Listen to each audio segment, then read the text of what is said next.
Hello everyone, it's Harmony, and welcome to the visual dungeon guide for the Meso Terminal.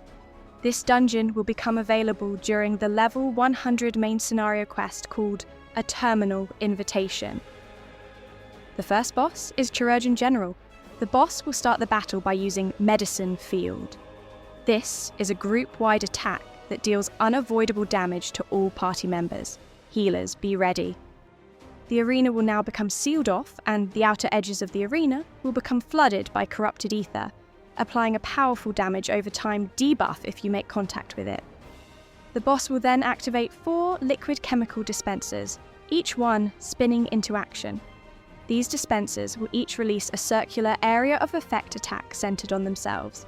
At the same time, you'll see a green arrow surge out from a nearby medical device, pointing to a specific spot on the battlefield.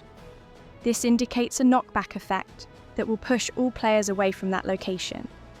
To avoid being knocked into the dangerous outer edges of the arena, you should first group up near the indicated spot. Once the knockback occurs, quickly reposition to avoid the incoming explosions from the chemical dispensers. Biochemical Front is a half-room cleave in the current direction the boss is facing. You can avoid this attack by simply standing behind the boss. The boss will then initiate another knockback, just like before, only this time it's paired with a delayed sensory deprivation attack. This causes you to hallucinate, making you see 2 knockback indicators. The first one to appear is the real attack, and you'll need to follow the mechanics for that location. The second is just a harmless illusion meant to mislead you. Concentrated Dose is a tank buster that deals heavy damage to the target. Use defensive cooldowns and shields to mitigate it. The boss will now combine the liquid chemical dispensers and knockbacks with the delayed sensory deprivation attack. You'll need to memorize the position of each mechanic as it first appears, before the sensory deprivation takes effect. Once the hallucinations begin, you'll have to execute the mechanics based on those original positions. A pentagon-shaped timer will appear above either the chemical dispensers or the knockback locations first. This indicates which mechanic will activate first.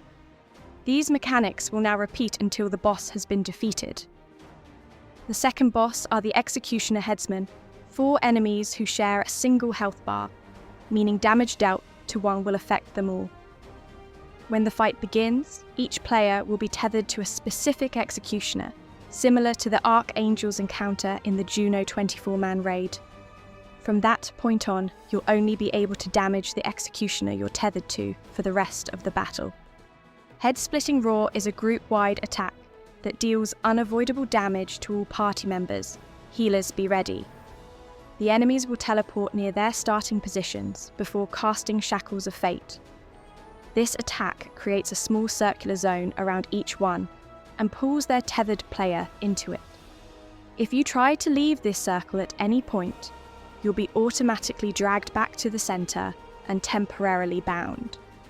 From this point on, you'll need to remain within the circle for the rest of the fight. Dismemberment will summon 2 sets of blades on the ground, with a short delay between them. These blades will each strike in a frontal linear area of effect. To avoid the attack, start by standing in front of the second set of blades. Once the first set detonates, quickly move into the newly opened safe spots. The boss will now begin periodically summoning 2 sets of moving, electrified guillotines. You'll need to stand between them near their initial spawn point. Then, reposition to avoid the second set before they cross paths in the center of your personal circular arena. These electrified guillotines are often paired with either chopping block or execution wheel for a synchronized attack. Chopping block is a circular area of effect centered on the boss, while execution wheel is a donut-shaped area of effect that can be avoided by standing close to the boss. Flaying Flail will summon 3 massive spiked iron maces from above. This attack isn't telegraphed until the very last moment. To avoid it, you'll need to move to the outer edge of your personal circular arena and position yourself between the maces before they drop. Peal of Judgment will summon a mechanical device called the Hellmaker. This causes the ground beneath you to erupt in flames, dealing damage over time. You'll want to always prioritize destroying the Hellmaker first. The flames will stop immediately once it's been taken down. These mechanics will now repeat, and with increased overlap, until the boss has been defeated. The third boss is Immortal Remains. You will want to take care during this fight, as falling off the edge of the arena will result in instant death. Recollection is a group-wide attack that deals unavoidable damage to all party members. Healers be ready. Memento will summon war machines along the western and southern outer edges of the arena, along with 3 humanoid figures positioned around the battlefield. 2 of these war machines will each link to one of the humanoid figures and fire a linear area of effect attack toward it. You can avoid these attacks by moving into the safe zones between them. It also appears that the positions of the humanoid figures not targeted are always safe spots. Memory of the Storm will target one random player with a stack marker. The party will need to stand together to share the incoming damage. The boss will use Memento again, this time summoning multiple humanoid figures around the battlefield. Each figure will be targeted with a circular area of effect explosion.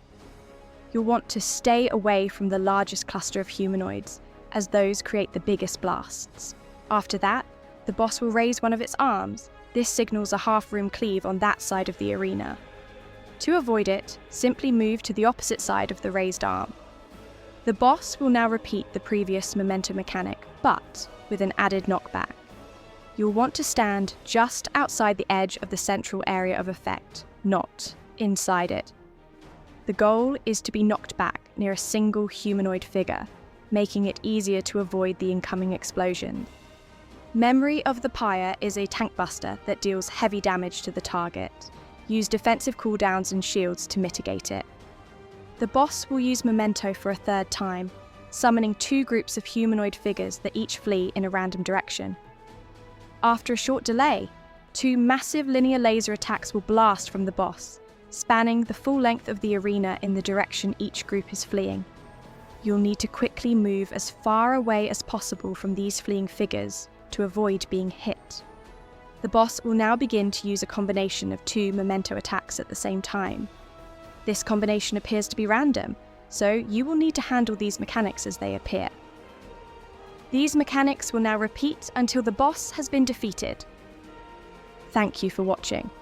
If you found this guide helpful, please like, subscribe, turn on notifications, and, most importantly, take care of yourself and each other.